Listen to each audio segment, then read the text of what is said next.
Kaya pala hindi nagparamdam yung madam nyo kasi nagbakasyon siya. May bagong trip na naman kasi si madam. Gusto niya daw libutin ng buong universe. Kaya magsisimula siya dito sa Siargao. Mabuhay! Malit si Manny! Ito nga pala yung mga kasama ni madam. Papuntang Siargao, nag-land trip lang kami. Kaya yung puwet ni madam hindi na niya maramdaman. Bugbog sarado na kumbaga. Partida, galing pa kaming Zamboanga del Norte nito. Halos isang araw din yung biyahe. Pag siniswerte nga naman, umulan pa. Para talagang waterproof si madam. Wala pa yung tulog tapos nagpapaulan. Ang ganda ng salubong ng panahon talaga. Pagkadating nga namin dito sa information center, mag-e-exam ka pa pala. Ano ba naman ito? Hindi naman kami na-inform. Imbis na nagbakasyon si madam para ma-relax, talagang may stress pa. Tapos may dala-dala pang anak si madam. Okay ma'am, dito muna po tayo ma'am. Mga kukuha lang yung pinapin ko. Picture daw muna bago ka isasabak sa West Philippine Sea. Mas maigi na din to para may remembrance. Pero hindi talaga planado na mag-white kaming lahat ha. Nahirapang mag-video-video si madam kasi hindi niya dinala yung videographer niya. Dahil nga tatawirin namin ang Pacific Ocean at dediretso sa West Philippine Sea, abay kailangan mong sumakay ng yate. Alangan namang lalanguyin mo papunta dun.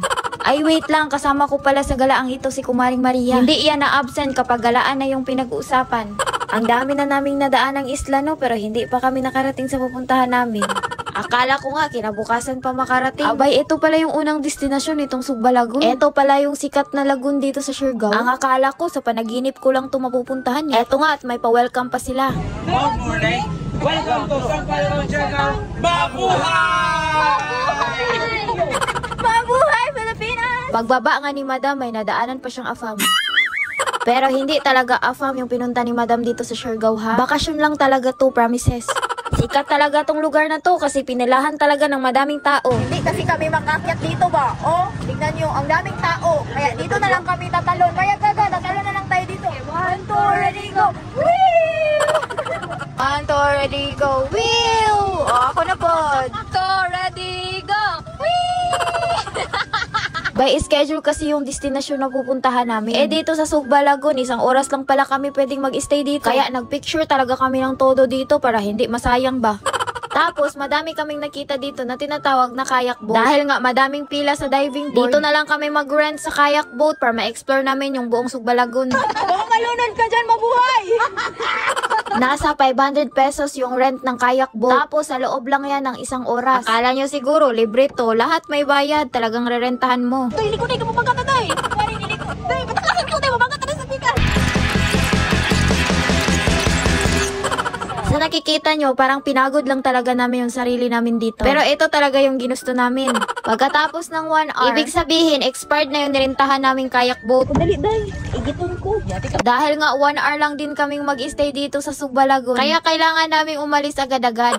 Sa loob kasi ng isang araw, dapat madami kaming destinasyon na mapuntahan. Kaya wala nang pahinga-hinga talaga. Kaya tumawid ulit kami ng madaming isla bago kami nakarating. Maraming souvenir. Pero sa susunod na destinasyon na pupuntahan namin, hindi na kami sasakay ng bangka. Nakarating nga kami kagad dito sa Magpupungko. Kapag sikat talaga na destinasyon, talagang dadayuhan talaga ng madaming tao. Katulad nga dito kay madam, kahit may dagat naman sa kanila. Kahit sobrang init, walang pakialam si madam, basta gala talaga. Dahil andito na din naman, kailangan lubos-lubusin na din to. Talagang sobrang ganda pala talaga dito, oh. Tignan nyo, parang swimming pool lang, oh. Sa isang araw mo dito sa Siargao, panigurado itong si madam, mata lang yung puti nito. Dito lang sa Magpupungko, naglublob sa dagat si madam. Partida, hindi pa yan natulog ha? Hindi pa talaga kami nakontento, naghanap kami ng magandang pwesto na pwedeng liguan. Sos, naiihi ka lang talaga madam. Alam ko na yung malupitang teknik mo dyan. Dito nga banda, malamig ang tubig ng dagat. Kaya eto, paiinitin mo na ni madam. Ang third na destinasyon na pinuntahan, ito ngang Maasin River. Hindi ka pwedeng makapasok kaagad ha kasi may entrance fee. Pagkapasok, tumambad ka agad itong madaming kayak boat. Pwedeng-pwede kang sumakay dyan, pero bayad muna ng renta. Pinasok na kaagad to ni madam. Na-curious kasi si madam kung bakit Maasin River to. Pero base sa informasyon na nakuha ni madam, pero saglit lang, tatawid muna kami dito sa tulay. Maasin River ang tawag sa lugar na ito dahil may halong dagat tong river na ito. Kumbaga by percentage ba? Pero hindi ko alam kung ilang percent. Pero sa totoo lang, ang galing nilang mag-human drone shot dito. Kung magpa-video at magpa-picture ka, alam na alam nila kung ano yung magandang anggulo. Hindi na kami nagtagal, umalis na kaagad kami. Pero bago umalis, may nakitang tinda si madam dito. Eto nga ang mga kabibi na shell na tinatawag nila ditong tuway. Pwedeng-pwede daw tong kainin kahit hilaw. Lagyan mo lang daw ng konting asin, tapos kalamansi, at tapos suka. Unang tikim ni madam, hindi niya pa talaga alam kung ano yung lasa ba. Kaya tumikim pa siya ng isa pa. Parang hindi tikiman na yan madam, mukbang na yan. Tapos hindi pa nakontento si madam. Lahat ng panindang nakikita niya, tinikman niya na kagad. Ito nga ang tinatawag na saang, minukbang na din niya. Pero huwag kayong mag-alala, hindi sensitive yung tiyan ni madam. Kayang makipagbakbakan kung kinakailangan. Sa 4 na destinasyon, napagod na si madam, hindi na siya bumaba. Ito pala yung last destination na pupuntahan sa araw na ito. Ang sikat na tulay dito sa Siargao, ang Afam Bridge. Pero sa dami ng tao, wala talagang nakitang Afam si madam dito. Puro kalahi lahat ni madam. Siguro by season lang talaga sila pumupunta dito, no? Or sadyang minalas lang talaga itong si madam. Umabot sa punto na kami na lang talaga yung naiwan dito sa tulay. Pero hindi talaga kami umalis kasi umasa talaga kami. Pero buti na lang may isang dumaan. Pero parang si Papa Gito. Bukang susunduin na kami galing sa galaan. Kaya umuwi ka na madam, go! Akala nyo siguro umuwi na si madam, hindi pa. Hanggat hindi nauubos yung pera ni madam, hindi siya uuwi. Sa sobrang yaman nga ni madam, paisda-isda na lang siya dito sa Siargao. Bago sisimulan yung destinasyon na pupunta, habay kakain muna si madam. Alangan namang magpapagutom si madam dito sa Siargao. Tignan nyo, pagkadami-daming nilagay na tubig ni madam sa kape. Ewan ko kung kape pa ba yung lasa niyan madam. Dahil madami na naman daw ang destinasyon na pupuntahan sa araw na ito. Walang choice si madam kundi gumising talaga ng maaga. Kahit di uso kay madam yung breakfast, kailangan talaga niyang kumain. Mahirap na, mahimatay sa galaan. Pero now, on our day to of 5, mabuhay! Eto yung nakakatuwa. Kapag may mga kasama kang sasabayan ka sa mga kalukuhan, walang seryosong mangyayari kaya puro tawanan na lang talaga. Etong mga kasama ko, sobra-sobra din pala yung mga pera nito. Hindi na po maano ma'am.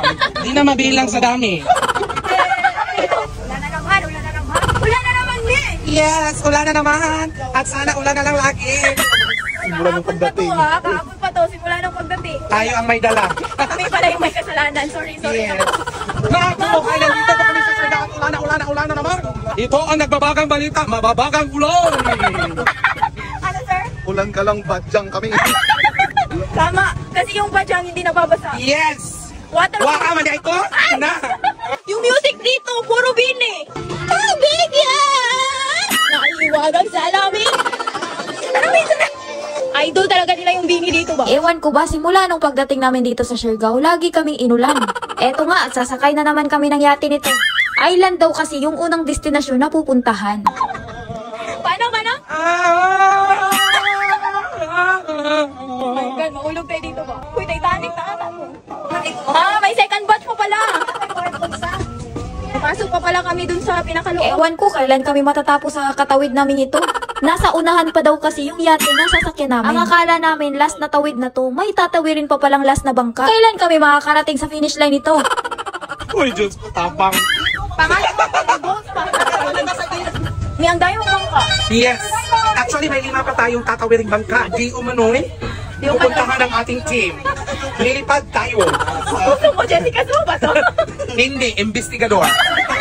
Excuse me po. Papasok na kami sa gate. Parang pinrank na kami nito ah. Dito pa lang sa pagtawid, nauubos na yung energy namin. Partida, hindi pa kami nakarating sa pupuntahan namin ito. Pero ito talaga yung ginusto namin, yung mahihirapan kami ba? Ang sosyal naman ng bangka nila, sponsored by GCash. Eto na, todo explain na itong si tour guide. Inaalok nga kami nitong water goggles. Dahil bida-bida itong si madam. Ang nangyari, nabudol tuloy siya. Akala nyo libre to, 200 ang renta nito. Dahil yate itong sinakyan namin. Eto nga at may kapitan talaga. Ano ba naman ito? Binagyo kami dito sa Siargao.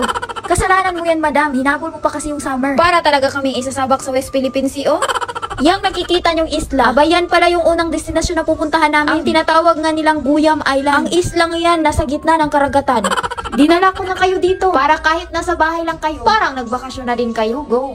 Ang layo pala ng islang ito. Syempre, kailangan ulit naming sulitin. Dahil nga, 1 hour lang daw kaming mag-i-stay dito. Dapat yung 1 hour sulit natin. Kailangan natin munaw kami na Kuya, pwede videoan ko nila ya? Syempre, pakapala na lang ng mukha. Yung makisuyo sa pag-video ba? Eto kasing si madam, kahit sa pagbaba, talagang may video pa. Isa din tong mga kasama ko, nahirapan sa kalisod. May mga kasama din pala akong mga vlogger dito. Eto nga si Kumaring Maria at si Kumparing Yuji. Thank you so much. Sariling sikap na lang talaga sa pagbidyo-bidyo ba. Eto nga at di na namalayan ni Madam, nabasa na pala yung bag niya. Napakabobo. Ang dami ng bag. Ang bag. Ang ID. Paano na yung kayamanan mo dyan, Madam? Kung yung bag mo nabasa, baka may cheque ka pang dala-dala dyan, Madam, ha? Yung wallet ni Madam, basang-basa talaga. Pero buti na lang, huminto na yung ulan. Kaya paniguradong matutuyo na yan, Madam. Yay! 1 hour lang daw kami dito guys, kaya dapat sulitin talaga. Naghanap kami ng perfect na ano guys, yung makapicture kami ng may confidence. Ng kami lang. Kasi kapag madaming tao, nahihiya kami. Dito, oh, may duyan-duyan. Ako yung picture mo, baby. Voicing ka ha.